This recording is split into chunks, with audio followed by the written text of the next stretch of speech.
إن الحمد لله نحمده ونستعينه ونستغفره ونعوذ بالله من شرور أنفسنا من سيئات أعمالنا من يهده الله فلا مضل له ومن يضلل فلا هادي له أشهد أن لا إله إلا الله وحده لا شريك له وأشهد أن محمدا عبده ورسوله اللهم صل وسلم وبارك على نبينا محمد وعلى آله وصحبه ومن تبعهم بإحسان إلى يوم الدين أما بعد Ikhwani fillah rahimani wa rahimakumullah. Malam ini saya akan membawa kajian tentang Kitabul Fitan. Tapi saya berusaha untuk memanfaatkan waktu kumpulnya kita di sini untuk saling menasihati. Karena bagaimanapun Allah Subhanahu wa taala berfirman, "Wa dzakkir fa inna dzikra tanfa'ul mu'minin." Dan berikanlah peringatan, nasihat, karena sungguhnya peringatan atau nasihat itu akan bermanfaat bagi setiap orang yang beriman. Terlebih ciri yang membedakan orang-orang yang beriman, orang-orang yang dirahmati oleh Allah, orang-orang yang diridhai oleh Allah dibandingkan dengan ciri orang-orang yang jauh dari Allah adalah satu, yaitu saling menasihati. Allah Subhanahu wa taala berfirman, "Tsumma kana minal ladzina amanu wa tawassaw bis sabri wa tawassaw bil marhamah, ulaika ashabul maimanah." Kemudian mereka termasuk orang-orang yang beriman dan termasuk orang-orang yang saling memberikan nasihat untuk bersabar jalan Allah Subhanahu wa taala dan untuk memberikan nasihat untuk saling berkasih sayang. Dan mereka itulah orang-orang golongan kanan, kata Allah, yaitu golongan yang diridhai oleh Allah Subhanahu wa taala. Maka dari itu ciri Islam adalah ad-dinu an-nasiha. Agama itu adalah nasihat.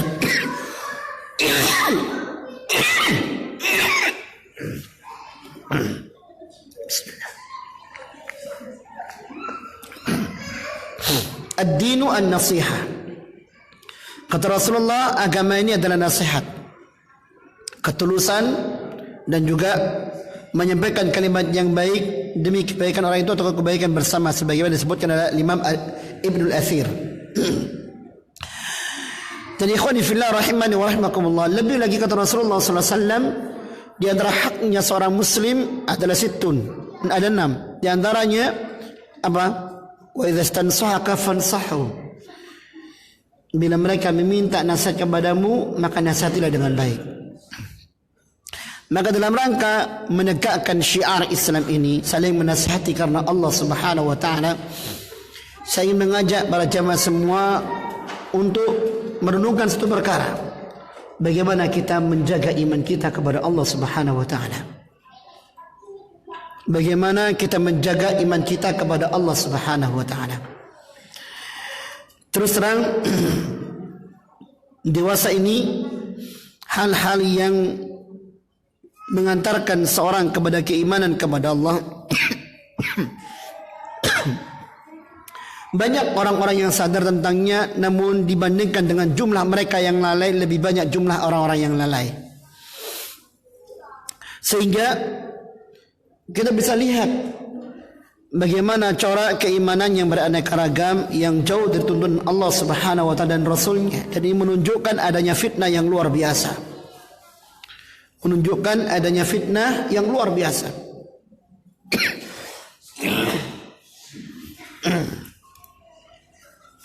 Bismillah.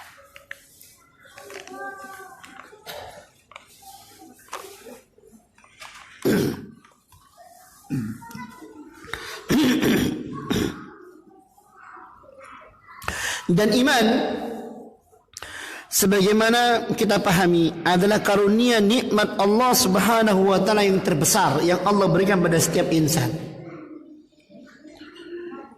Kalau seandainya ada orang diberi kenikmatan oleh Allah, kekayaan, melimpah kayanya, atau diberi oleh Allah Subhanahu wa taala jabatan, tinggi jabatannya, luas pengaruhnya, atau diberi oleh Allah kenikmatan, ketampanan, kecantikan, ya, atau kekuatan fisik dan semacamnya, selain iman, maka itu bukan kenikmatan dari Allah Subhanahu wa taala yang patut diagungkan oleh setiap orang atau dibanggakan, atau yang bisa disandarkan untuk bisa menyelamatkan dirinya, membawa kebahagiaan bagi dirinya. Kita lihat berapa banyak orang-orang yang kaya namun hidupnya merasakan seperti nestapa. Orang-orang yang memiliki jabatan yang tinggi hidupnya tak pernah tenang. Orang-orang yang diberi oleh Allah ketampanan, kecantikan, kekuatan fisik dan semacamnya, hidupnya pun tidak bisa mendapatkan ketentraman. Berbeda dengan orang-orang yang beriman. Maka iman inilah yang mengantarkan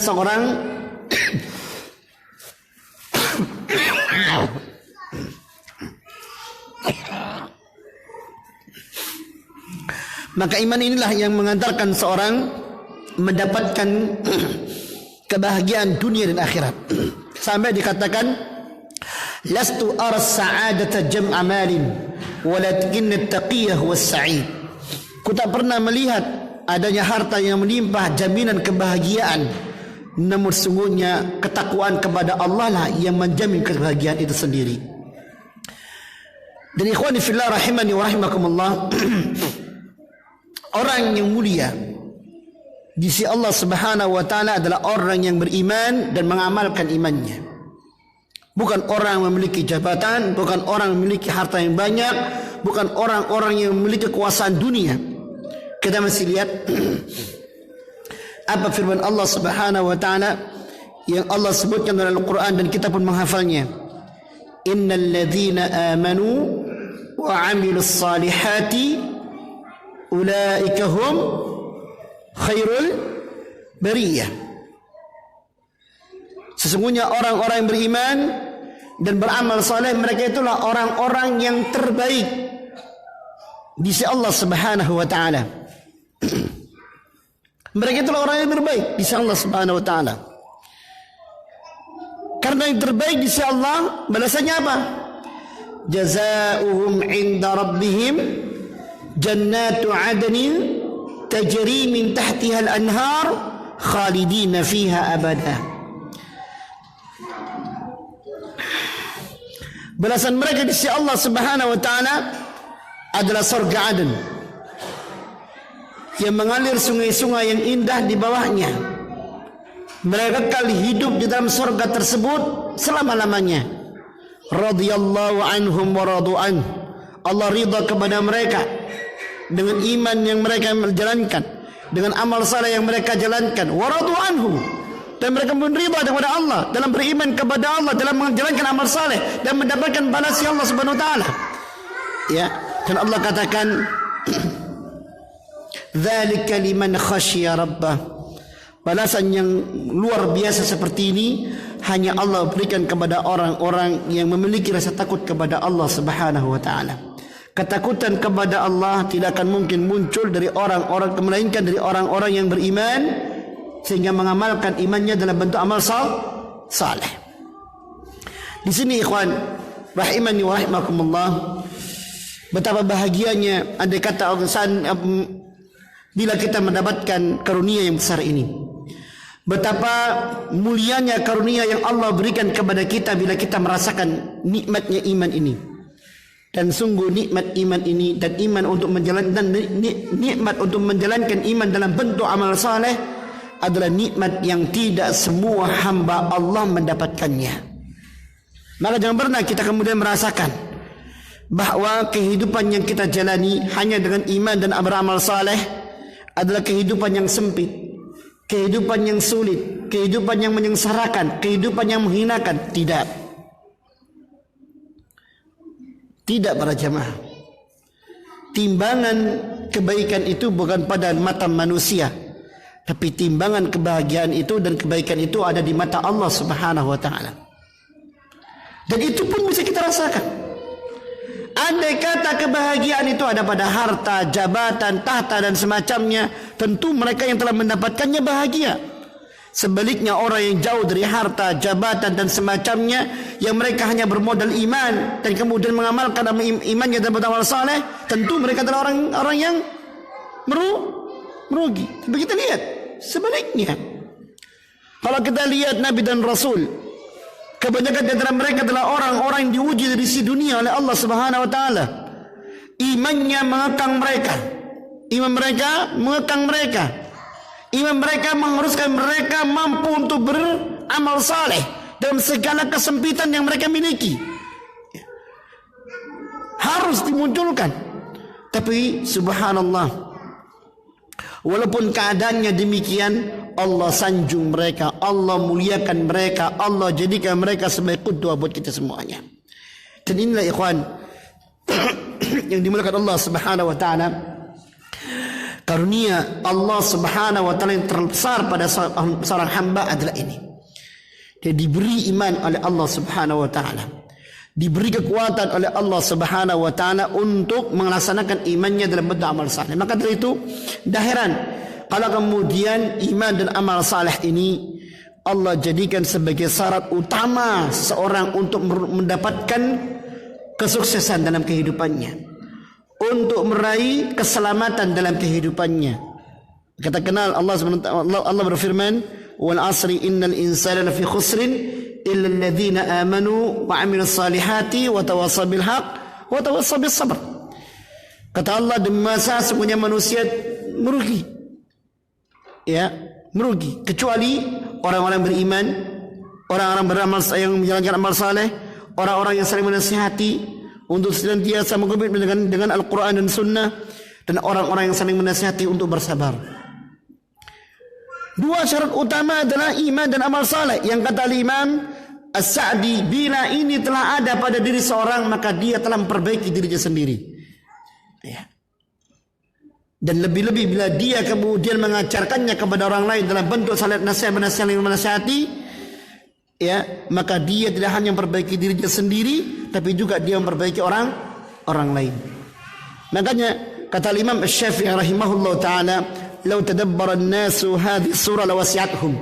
Kalau seandainya manusia itu merenungkan surat ini yang pendek ini, maka cukup surat yang pendek ini membawa kebahagiaan, membawa kebaikan kepada mereka semuanya. Mereka akan beriman, mereka akan beramal saleh, mereka akan saling menasihati untuk untuk komitmen dalam iman dan amal saleh, agar amar ma'ruf nahi munkar itu muncul, kemudian saling menasihati untuk bersabar di jalan Allah Subhanahu wa taala. Maka dengan ini tidak hanya manusia itu baik, tapi dia memperbaiki yang lainnya, sehingga semuanya muncul dalam iman dan beramal saleh kepada Allah Subhanahu wa taala. Namun pertanyaannya, bagaimana kita menjaga iman kita ini tetap siaga, tetap tegak, tetap istiqamah? Bagaimana kita menjadikan amal soleh kita tetap langgeng? Ya, ini yang penting. Karena seringkali iman dan amal soleh ini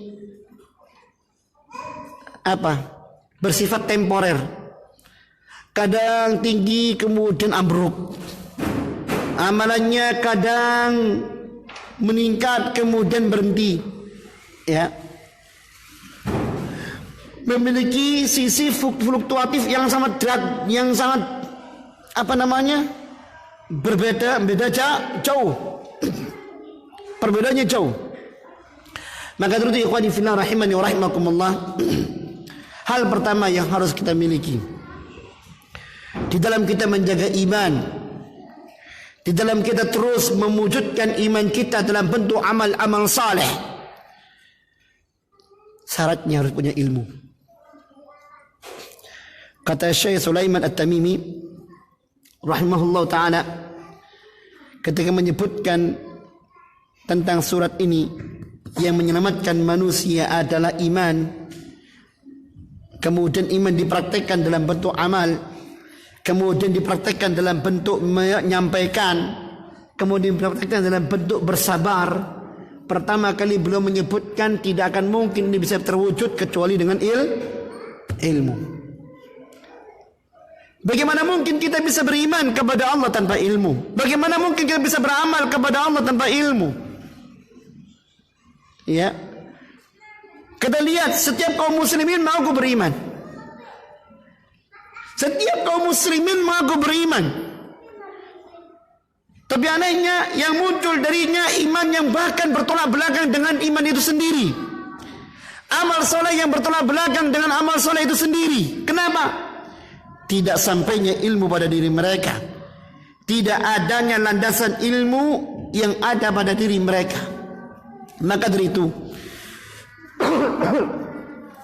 tidak akan mungkin bisa kita menegakkan iman kita, menjaganya, melindunginya dari keruntuhan, dari kerusakan tanpa ilmu. Ya.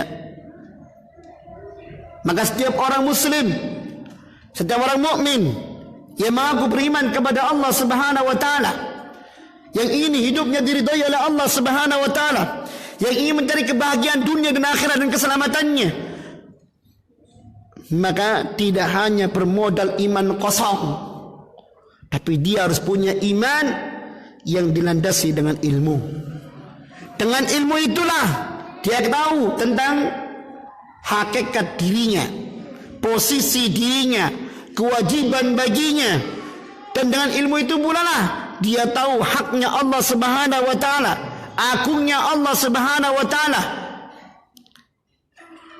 yang mana semuanya itu harus dilakukannya. Seorang muslim tak akan mungkin mengenal Allah dengan benar tanpa ilmu. Ya. Mustahil seorang mukmin bisa beribadah dengan benar tanpa ilmu. Mustahil. Maka dari itu syarat utama untuk kita bisa mengabadikan iman dan amal soleh kita, ilmu. Ilmu inilah yang akan melindungi seorang muslim dari syubhat. Ilmu inilah yang akan melindungi seorang muslim dari godaan syahwat. Dia akan tahu betapa murkanya Allah Azza wa Jalla kepadanya bila dia melanggar batasan-batasan iman. Dia akan tahu betapa besarnya musibah yang akan didapatkannya bila ternyata dia melanggar batasan-batasan yang mana batasan itu runtuh oleh syubhat. Sehingga dia akan tawakkuf, dia akan berhenti, dia akan melindungi diri, dan semuanya itu diketahui dengan ilmu. Yang mana dengan ilmu itu dia paham bagaimana dia memposisikan dirinya di hadapan Allah, apa yang harus dilakukannya kepada Allah. Makanya Rasulullah mengatakan apa? Man yuridillahu bi khairan yufaqihu fid din. Siapa yang Allah inginkan padanya ada kebaikan, Allah berikan kepada orang tersebut apa? Pemahaman tentang agamanya, tentang Islamnya, tentang imannya kepada Allah Subhanahu wa taala. Ya. Dia tidak hanya mengenal Allah sebagai sebuah nama, tetapi dia mengenal Allah dengan hak-haknya dan keagungannya, dengan segala syariatnya, dengan segala sifat-sifatnya, yang semuanya itu mengikat dirinya sebagai bentuk penghambaan dirinya kepada Allah Azza wa Jalla. Makanya Allah katakan, innama yakhshallaha min ibadihil ulama. Sesungguhnya orang di antara hamba-hamba Allah yang benar-benar takut kepada Allah adalah orang-orang yang apa? Memiliki ilmu. Maka beruntunglah antum semuanya ikhwan hadir di majelis ilmu. Majelis yang di dalamnya diajarkan ilmu, bukan politik, bukan ekonomi, ya. Orang kebanyakan memfokuskan sisi ekonomi, ya.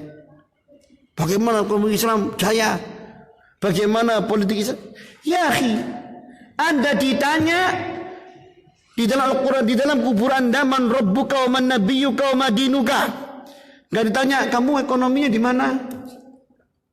Kamu sudah politiknya nyeblos apa? Enggak ada. Man rabbuka, siapa Tuhanmu? Kalau kita enggak punya ilmu tentang Allah Azza wa Jalla, bagaimana kita akan mengatakan Allah Tuhanku?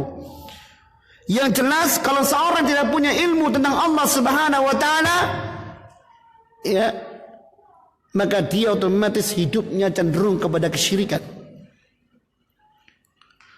Wa man nabiyuka, siapa nabimu? Kita harus punya ilmu tentang itu sehingga amal kita menjurus ke sana. Wa ma dinuka, apa agamamu? Kita harus punya ilmu tentang itu sehingga amalan kita ke sana, sehingga tatkala kita dikubur, amalan kita dijadikan oleh Allah sebuah perkataan yang sangat kokoh. Sebuah jawaban. Yuthabbitullahu alladhina amanu bil qawli tsabit fil hayati dunya fil akhirah. Ikhwani fillah rahimani wa rahimakumullah.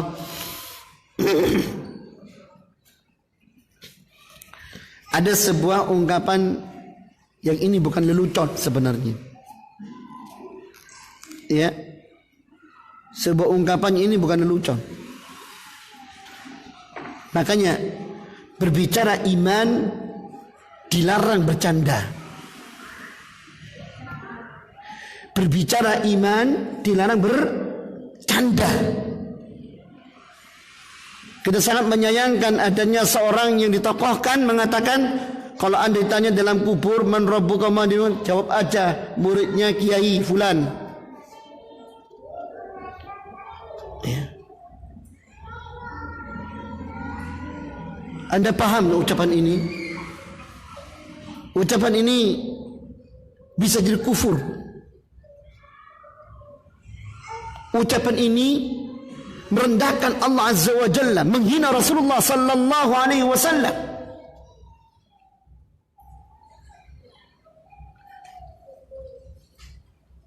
Ya. Dan tidaklah ucapan seperti ini muncul kecuali orang-orang yang mengikuti bacaan dalam manaqib Syaikhul Qadir Jailani yang pernah saya ungkapkan di sini. Ada seorang meninggal, tidak kenal Allah, tidak kenal Islam, tidak kenal Rasulullah. Dia hanya kenal Syaikhul Qadir Jailani. Mati dikubur, ditanya, siapa Tuhanmu? Man rabbuka wa nabiyyuka wa dinuka? Apa jawabannya? Aku enggak tahu apa yang kalian katakan. Cuma aku tahu adalah kekasihku, sanjunganku Syaikhul Qadir Jailani. Disebutkan di situ, fatahayyara malakan, dua malaikat bingung naik ke langit, kata Allah adzibahu, azab orang itu. Ya, turun ke alam barzah, ketika mengadab muncul Syaikhul Qadir Jailani. La tu'adzibahu, jangan kalian adab orang itu. Kalau dia enggak tahu jawaban dari tiga pertanyaan kalian, aku tahu, dia tahu aku, dan aku tahu jawaban tiga jawaban dari tiga pertanyaan itu. Maka demi kemuliaanku bebaskan orang itu. Bingung lagi malaikat ini. Ya. Ini kufur, kita kufur. Saya katakan kita membuat orang kufur. Dalam kitab Tafriqul Khatir. Ya, dan ini banyak diucapkan oleh kaum muslimin, dibaca dalam kenduri-kenduri mereka. Kufur. Terakhir dia mengancam, lepaskan orang itu, kalau enggak tak bakar itu yang namanya surga dan neraka. Sehingga tidak ada kenikmatan dalam surga, tidak ada pula azab dalam neraka. Muncul dari Allah dari langit, la tu'adzibahu utrukahu wa hadzal karamul Syaikhul Qadir Jailani. Jangan diazab, biarkan orang itu, ini karena karamah Syaikhul Qadir Jailani. Ya. Tidaklah ini ajaran Persia. Ajaran Persia yang jauh dari Islam yang kemudian disupkan ke dalam ajaran Islam. Tidak ada pun ayat yang mendukung. Padahal Allah mengatakan walam yakul lahu kufuwan ahad. Tidak ada yang setara dengan Allah Subhanahu wa taala. Setara tidak, apalagi mengalahkan. Ya. Nah, ini. Kalau kita punya ilmu bisa membantah sebuah itu. Kalau kita punya ilmu bisa menjaga iman tersebut. Makanya para jamaah, ya, ilmu itu wajib. Kalau kita ingin iman ini diselamatkan oleh Allah, dijaga oleh Allah, kita harus punya ilmu. Belajar. Ya, jangan menjadi orang-orang yang jauh dari majelis ilmu. Mencari majelis ilmu, carilah majelis ilmu yang di dalamnya dikaji Al-Quran dan Sunnah Rasulullah Sallallahu Alaihi Wasallam. Carilah bagaimana Sunnah dan Al-Quran dan Sunnah Rasulullah Sallallahu Alaihi Wasallam itu dipahami. Terutama dipahami oleh para sahabat, karena jalan yang benar. Ini ilmu yang diwariskan. Ini bul yang tidak akan mungkin putus. Pelajari. Karena ini yang akan menjaga kita. Ya. Ihfadhillaha yahfadka. Jagalah Allah, Allah pasti akan menjagamu. Bagaimana kita menjaga Allah? Ya belajar. Kita jaga syariatnya. Bagaimana kita menjaga syariatnya? Dipelajari. Ya. Bukan kemudian kalau ada orang membakar Al-Quran, demo. Ya. Tapi nggak tahu isinya Al-Quran. Kita jangan terjebak oleh sesuatu seremonial atau sesuatu yang sifatnya reaktif. Seharusnya kita sadar. Dan kita lebih menjadikan Al-Quran itu sebagai petunjuk. Bukan suatu pajangan yang kalau digoyang kemudian kita marah. Tapi tanpa sadar kita bertolak belakang tinggal kita dengan Al-Quran. Ilmu para jamaah. Dan ilmu ini bukan kemudian turun datang dengan langsung. Kata Imam Malik, al-ilmu yu'ta walaya. Di ilmu itu didatangi. Hadir majelis ilmu. Ya, bukan ilmu datang sendiri. Pertanyaan yang kedua. Setelah punya ilmu bagaimana? Kalau sudah punya ilmu, agar iman ini benar-benar terjaga, iman ini terlindungi, tidak runtuh, amalkan ilmu itu. Setiap ilmu tentang iman menuntut adanya amal. Karena amal itu buah dari ilmu itu sendiri. Ilmu itu akan diberkahi kalau kemudian dipraktekkan. Tapi bila dia tinggalkan justru mengundang bencana dia sendiri. Saya mau tanya. Iblis beriman tidak pada Allah? Hah? Beriman. Salah satu bukti dia beriman ketika dia bersumpah menyebut nama Allah. Fabi'izzati, aku bersumpah demi kemuliaanmu ya Allah. Iblis mengakui kemuliaan Allah. Iblis mengakui Allah yang menciptakannya, Allah yang menciptakannya. Iblis berbicara langsung dengan Allah. Ya. Dan mendapatkan karunia surga yang luar biasa. Tapi karena iblis tidak mempraktekkan imannya, tidak menundukkan keimanannya, dia menunjukkan keimanannya kepada Allah Subhanahu wa taala dengan dia patuh kepada Allah, sujud ke Adam. Apa yang terjadi? Iman yang tidak dipraktekkan justru iman yang apa? Dilaknat oleh Allah Subhanahu wa taala. Dia tidak mau. Kenapa kata Allah Subhanahu wa taala? Ana khairun minhu.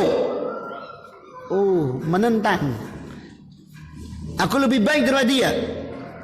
Sombong dia. Ya. Padahal atas titah Allah tidak ada yang berhak sombong kepada titah Allah Subhanahu wa taala. Apapun alasannya. Akhirnya dikeluarkan oleh Allah Subhanahu wa taala dari surga. Ukhruj minha fa innaka rajim. Keluar engkau dari surga ini, engkau terlaknat. Bahkan kata Allah, fa inna la'nati 'alaika fa inna la'nati ilaika fa inna 'alaika la'nati ila yaumiddin. Bahkan laknatku akan mengenai dirimu sampai hari kiamat. Ini pelajaran besar buat kita semuanya. Kita tidak ingin apa yang kita ketahui dari ilmu ini yang akan menegakkan iman kita kepada Allah Subhanahu wa taala ini justru menjadi bumerang. Makanya pertanyaan pertama kali yang ditanya oleh Allah Subhanahu wa taala kepada manusia apa? Kata Rasulullah SAW, la tazulu qadam imri'in baina yaday rahman hatta yus'al an khamsin. Tidak akan beranjak dua kaki seorang hamba di hadapan Allah sampai ditanya 5 perkara. Yang pertama, an ilmihi fima amila, ditanya ilmunya apakah sudah diamalkan atau belum. Ada sebuah riwayat, saya belum mengoreksi riwayat ini sahih apa tidaknya, ya, asyaddun nasi 'adzaban yaumil qiyamati 'alimun lam yanfa'hu Allah bi'ilmi. Manusia yang paling dahsyat siksaannya di kiamat kelak adalah orang alim yang tidak memiliki manfaat dengan ilmunya. Orang alim, orang yang berilmu tapi tidak mendatangkan manfaat dengan ilmunya, justru dia merusak. Ya.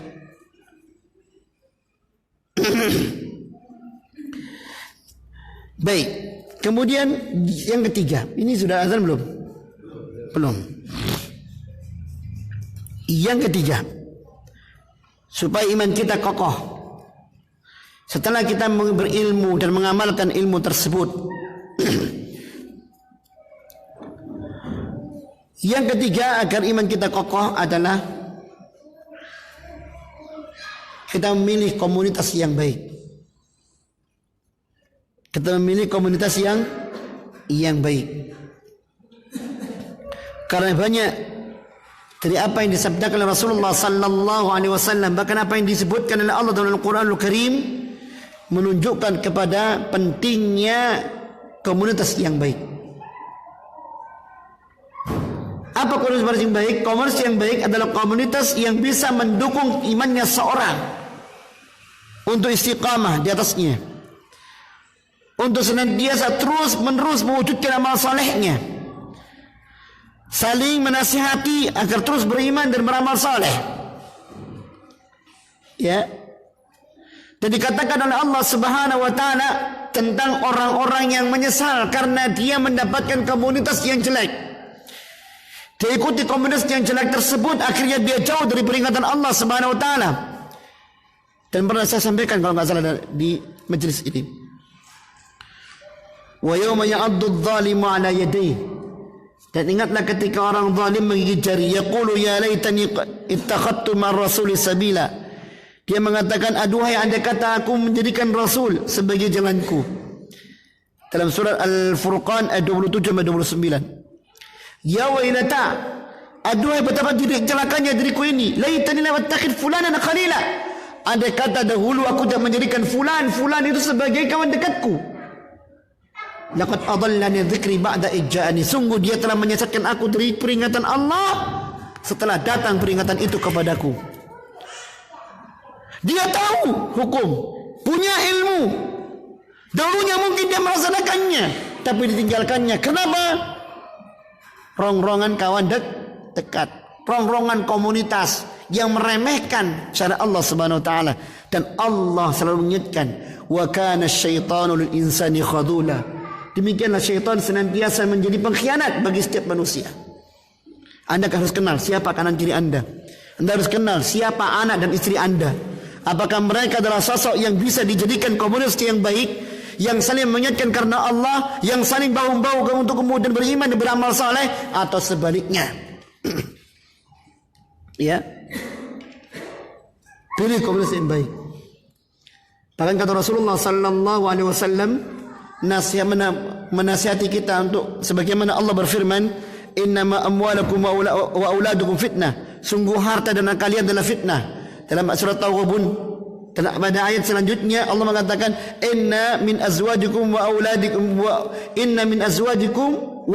aduwwun lakum fahdharuhum. Sungguh di antara istri kalian dan anak kalian yang menjadi musuh buat kalian, hati-hati terhadap mereka. Berapa banyak orang-orang yang dahulunya mungkin masih sendiri, jomblo, istiqamah, tapi ketika menikah sudah luntur. Ya. Luntur. Punya anak, luntur, sibuk dengan anak. Makanya kata Rasulullah sallallahu alaihi wasallam, al-waladu, ya, ini komunitas yang kecil di antara dalam keluarga, apalagi yang lebih lebar lagi. Ya, al-waladu, anak itu bisa menjadi apa? Mahzanatun, biang kerok yang biang kerok kekhawatiran orang tua. Anak yang sakit bingung, ya, terus gundah tentang anaknya, sehingga apa? Lupa kewajibannya kepada Allah. Ya, bahkan anak ini kata Rasulullah SAW, mabakhalatun, bisa menjadi biang kerok bakhilnya orang tua. Ada kelebihan rezeki bukan untuk berinfak, apa? Anaknya dimasukkan asuransi kesehatannya, asuransi masa depannya, asuransi sekolahnya. Waduh, muter uangnya di situ, ya. Disuruh untuk menerbangkan di jalan Allah Subhanahu wa taala, bantu fuqara wal masakin. Belum anak saya belum kena semuanya. Padahal Allah sudah menjamin hidupnya. Ya. Bahkan kata Rasulullah, al-waladu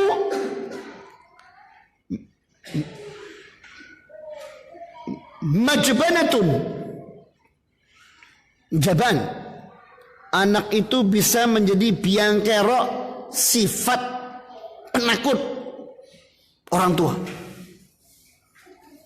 Antum, andai kata para sahabat memiliki penyakit ini, naudzubillah min dzalik, ya, mustahil Islam akan sampai kepada kita. Lihat kenapa Islam bisa berkembang, karena para sahabat membersihkan dirinya, ya, dari hal-hal seperti ini. Ketika mereka disuruh untuk berjuang, berjihad, ya, mereka enggak menjadi pengecut. Iman mereka betul-betul tinggi kepada Allah dan menggantungkan keluarganya kepada Allah Subhanahu wa taala. Kalau kita kan enggak, jangankan berjihad, untuk menegakkan amar ma'ruf nahi munkar, wis pak, gak usah pak, gak usah. Kemarin jadi rame keluarga kene, anak-anak lupa sana pak. Ya, belum diajak untuk berjihad, diajak untuk menegakkan amar ma'ruf nahi munkar. Ya.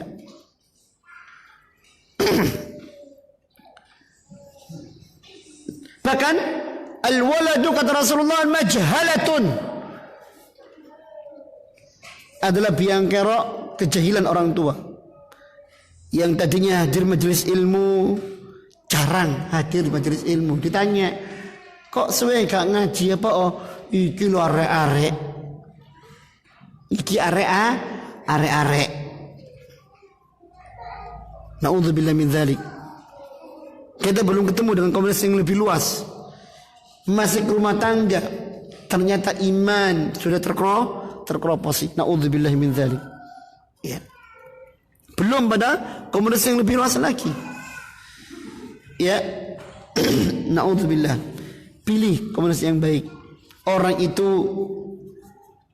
bisa istiqamah, bisa kokoh, karena lingkungannya mendukungnya. Makanya yang membunuh 100 nyawa, apa wasiatnya orang alim kepadanya? Hijrah. Tinggalkan negeri tempat engkau tinggal itu, hijrahlah ke negeri yang baru, karena engkau tak akan mungkin bisa istiqamah di tempat tersebut karena lingkunganmu adalah orang-orang rusak, orang-orang jahat. Itu wasiatnya. Hijrah, namun tak sampai tempat yang dituju meninggal. Allah menerima taubatnya, subhanallah. Pelajaran besar bagi kita semuanya. Ya, ikhwan, tidak ada yang bisa menjamin iman kita ini. Antum lihat bagaimana Ummu Habibah, suaminya bersama Ummu Habibah, ya, hijrah ke Habasyah. Di Habasyah ketemu lingkungan kufar, ternyata dia jadi Nasrani. Padahal niatnya hijrah menyelamatkan Islam, menyelamatkan iman, tapi di sana ketemu dengan komunitas kafir. Luntur imannya, masuk Nasrani. Lihat. Kurang apa yang namanya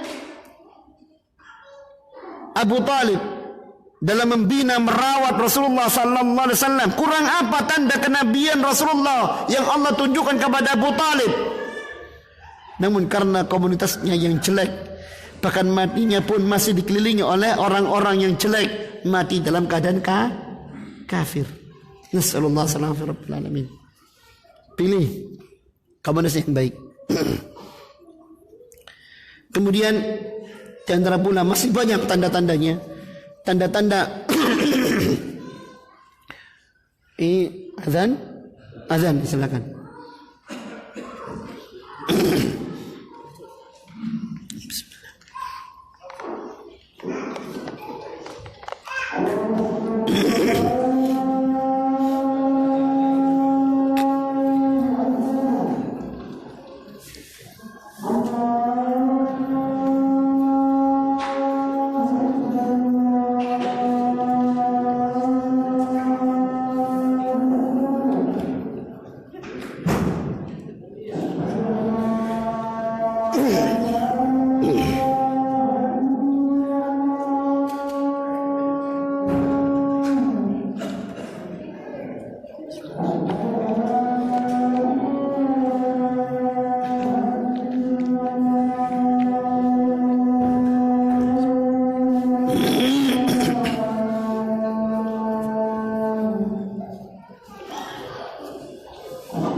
Baik.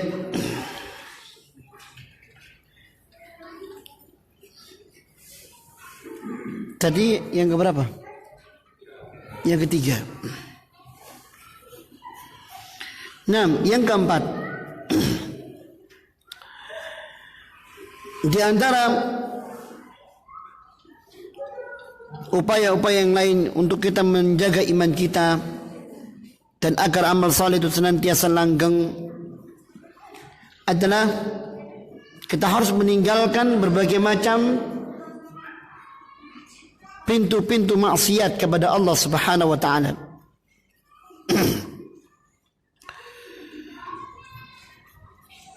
Ini penting. Karena bagaimanapun juga iman itu yazidu wa yanqus. Dia bisa bertambah dan dia bisa berkurang.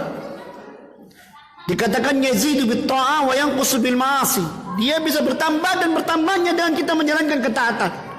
Kalau kita salat khusyuk, tambah iman kita.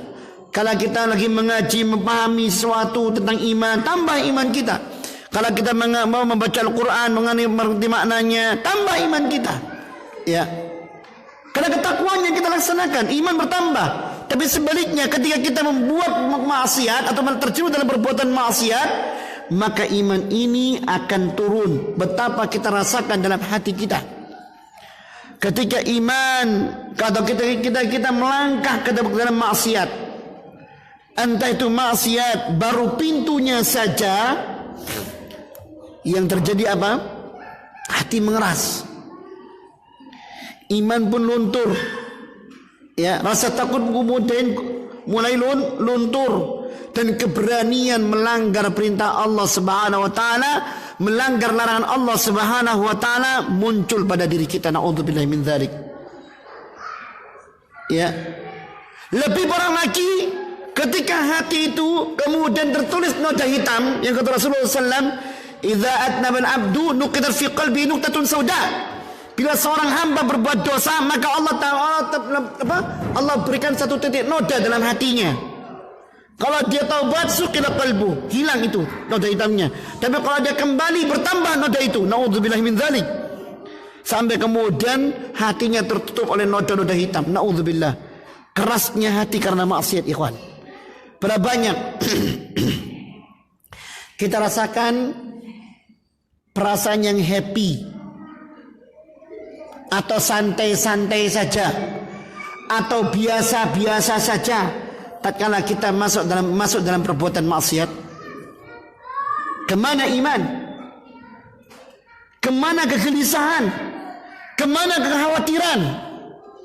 Semuanya pupus luntur karena kebiasaan kita dalam perbuatan maksiat. Maka hindari perbuatan maksiat itu. Al-Imam Ibnu Qayyim Al-Jauziyah dalam kitabnya Dakwah menyebutkan 4 pintu. An-nadharat, al-lahadhat kata beliau. Pintu yang pertama melalui pandangan mata. Al-khatarat, pintu yang kedua melalui lamunan-lamunan. Al-lafadhat, pintu yang ketiga melalui obrolan-obrolan. Al-khutuwat, pintu yang keempat melalui jalan-jalan. Coba renungkan 4 pintu ini. Berapa banyak orang-orang yang berani melangkah dalam perbuatan maksiat karena pintunya dimasuki. Entah pandangan mata, entah lamunan, entah itu obrolan, entah itu jalan-jalan. Untuk renungkan. Ya. Orang awam mengatakan mumpung masih pertama, pelototin sekalian. Sudah. Ini syaitan. Pengkhianat bagi manusia. Bentuknya manusia, tapi dia berfungsi sebagai syaitan. Kenapa biasa seperti itu dia ngomong? Karena hatinya sudah hilang. Kejutan-kejutan iman yang mendatangkan rasa takut dan taubat kepada Allah hilang. Na'udzubillahi min dzalik, ikhwan. Allah tanamkan perasaan risih, kepekaan pada diri kita, namun semuanya dihilangkan oleh Allah karena kebiasaan kita. Kalau pertama kali kita membuka HP ada sesuatu yang salah, astagfirullah, muncul rasa takut, kita langsung berpaling. Tapi ketika sudah terbiasa, udah biasa, berselancar naudzubillah min dzalik kemana-mana. Ya, rapos semakin iman itu. Mata berzina, pikiran kita berzina, telinga kita berzina, tangan kita berzina, naudzubillah min dzalik. Ya, luntur iman akhirnya. Jaga, jangan sampai terbuka untuknya pintu-pintu maksiat. Kelima, untuk menjaga iman kita senantiasa kokoh, perbanyak mengingat kematian. Perbanyak mengingat kematian. Rasulullah sallallahu alaihi wasallam sendiri mengatakan, "Aktsiru min dzikri hadimil ladzat." Perbanyak oleh kalian mengingat penghancur kenikmatan dunia. Orang itu kadang-kadang dia lupa, imannya pun digadaikan karena ambisi yang ada. Ambisi, pejabat ambisi untuk mencapai jabatan yang lebih tinggi. Karena ambisi, iman pun digadaikan, dukun dipasang. Ambisi, orang yang kaya ingin mencapai sebuah target keuntungan, ya, ambisi dia. Akhirnya apa? Karena untuk mengejar target, obsesi untuk itu semuanya, akhirnya halal haram pun dijalankan, kolusi dijalankan, ya, dan semacamnya. Ini andai kata kita mengingat kematian, insya Allah bisa dihindarkan. Ya, insya Allah bisa dihindarkan. Kata Imam Al-Hasan Al-Basri, innal mauta afsada ahlan na'imi na'imahum.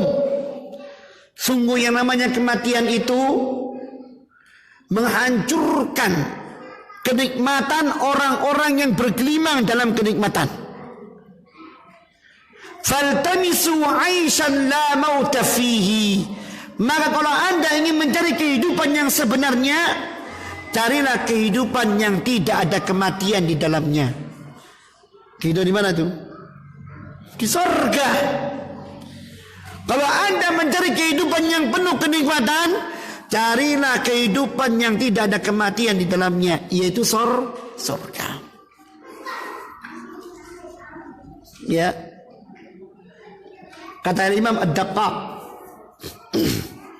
beliau mengatakan begini, man aktsara min dzikril maut, siapa orangnya yang memperbanyak mengingat kematian, ukrima bisalas, dia akan dimuliakan oleh Allah dengan 3 perkara.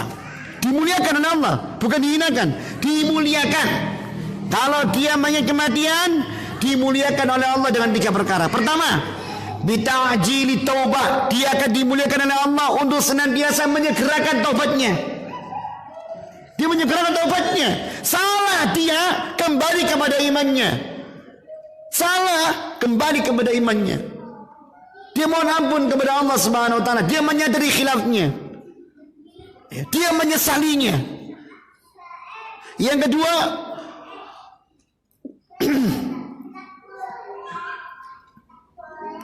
kedua, kata Rasul, kata Imam Ad-Daqqaq adalah bitaswif taubat, bitajil taubat, kemudian birridha ala rizki atau kama qala, dia akan diberi oleh Allah Subhanahu wa taala ridha dengan rezeki walaupun sedikit. Bil qanaah, dengan sifat qanaah. Ya. Dan qanaah ini pada zaman sekarang adalah sifat yang mulia yang mulai terkikis. Antum camkan itu. Qanaah di zaman sekarang ini, yang anak muda mengatakan zaman now, ya, adalah karunia Allah Subhanahu wa taala yang mulai terkikis. Orang sudah nggak bisa nerima sesuatu yang sedikit, maunya lebih dan lebih dan lebih. Ya. Ini Nasallallahu alaihi rabbil alamin. Padahal kata Rasulullah SAW apa? Qad aflaha man aslama wa kana rizquhu kifafan wa qanna'ahu Allah. Sungguh beruntung orang-orang yang aslama, orang-orang yang berserah diri kepada Allah Subhanahu wa taala, yang telah masuk Islam, berserah diri kepada Allah, beriman kepada Allah. Wa kana rizquhu kifafan, padahal rizkinya ya kifaf, sekedar mencukupi. Namun wa qanna'ahu Allah, Allah berikan pada dirinya perasaan hati yang qana atas rezeki tersebut. Orang seperti ini aflaha, beruntung. Ya. Kenapa? Dia enggak mengejar dunia. Jadi itu Allah yang cari, imannya menggelora. Dia selalu ingat kematiannya. Yang ketiga kata Imam Ad-Daqqaq, bin nasyati bil ibadah, dia akan dimuliakan oleh Allah Subhanahu wa taala untuk giat beribadah kepada Allah Subhanahu wa taala. Nah, ini tanda-tanda keimanan ini.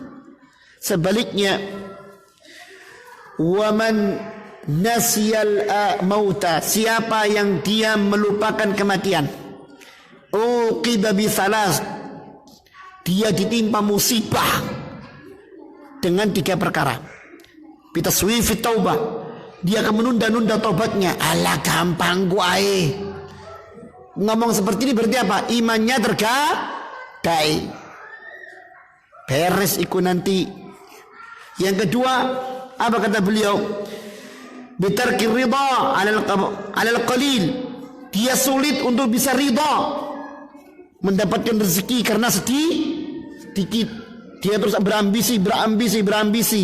Makanya kita nggak kaget kalau ada orang mengatakan apa? Kok repot-repot yang halal, yang haram aja lu sulit. Taruhannya ditembak, yang sampai nyolong, ya, nyolong tembak dor mate. Ayo, gimana? Naudzubillah min dzalik. Ya. Yang ketiga kata beliau apa? Bitakasuli fil ibadah, malas beribadah. Sembayang mana rek? Nah ini malas. Ya. Ingat akhirat. Insya Allah iman kita terjaga. Yang masih banyak tapi saya tutup karena waktunya. Ya. Yang terakhir, doa kepada Allah Subhanahu wa taala. Karena bagaimanapun juga Hati ini tempatnya iman di antara dua jarinya Allah Subhanahu wa taala. Kata Rasulullah, "Inna qulubal ibad baina usbu'ir rahman." Sesungguhnya hati-hati hamba itu di antara dua jarinya Allah Subhanahu wa taala. Yuqallibu kaifa yasha. Allah membolak-balikkan sesuai dengan apa yang Allah kehendaki. Makanya Rasulullah SAW berdoa, "Ya muqallibal qulub, tsabbit qulubana ala dinik." Allahumma ati anfusana taqwaha wa zakkiha anta khairu man zakkaha anta waliyyu maulaha. Ya Allah, berikanlah kepada hati kami ketakwaannya. Bersihkanlah Engkau sebaik-baik yang membersihkannya, Engkau pemiliknya yang menjaganya. Itu Rasulullah SAW. Maka kita pun berdoa seperti itu. Pertanyaan, apakah istidraj merupakan adab dari Allah Subhanahu wa taala? Iya. Istidraj adalah adab dari Allah walaupun bentuknya beda. Dan na'udzubillah min dzalik, jangan sampai kita mendapatkan ini. Karena sungguhnya istidrak itu azab namun dalam bentuk yang lain. Tapi ketika dibalik oleh Allah, maka tidak ada kesempatan kita untuk taubat. Allah mengatakan, "Wa umli lahum inna kaidi matin." Dalam ayat yang lain selanjutnya apa? "Sanastadrijuhum min haitsu la ya'lamun." Aku tangguhkan mereka, biarkan mereka berbuat seperti itu. Ya, sungguh tipu muslihatku pada mereka sangat kokoh. Ya. Apa yang terjadi kepada Qarun ketika membanggakan hartanya? Dia bersenang-senang dengan hartanya, akhirnya Allah tenggelamkan dengan hartanya. Apa yang terjadi kepada Fir'aun dengan tahtanya? Dia membanggakannya dan mengatakan, "Ana rabbukum al-a'la." Akhirnya Allah tenggelamkan dia ke dalam lautan. Bukan lagi seperti daratan, tidak, tapi lebih dalam lagi. Ya, dia tenggelam di lautan, tempat yang paling bawah di permukaan bumi. Na'udzubillah min dzalik. Ya, jangan sampai ikhwan. Kata Rasulullah SAW, "Inna Allaha la yumli adh-dhalima hatta idza akhadahu lam yuflitu." Allah Subhanahu wa taala itu sengaja menangguhkan orang-orang yang berbuat zalim sampai tiba saatnya kalau Allah sudah mengadab, enggak dilepeh. Apa enggak dilepeh? Ya, hancur sudah, enggak akan dibiarkan, hancur sehancur-hancurnya. Na'udzubillahi min dzalik. Subhanakallahumma wa bihamdika asyhadu an la ilaha illa anta astaghfiruka wa atubu ilaik. Wa sallallahu nabiyana Muhammadin wa ala alihi wasallam. Wassalamualaikum warahmatullahi wabarakatuh.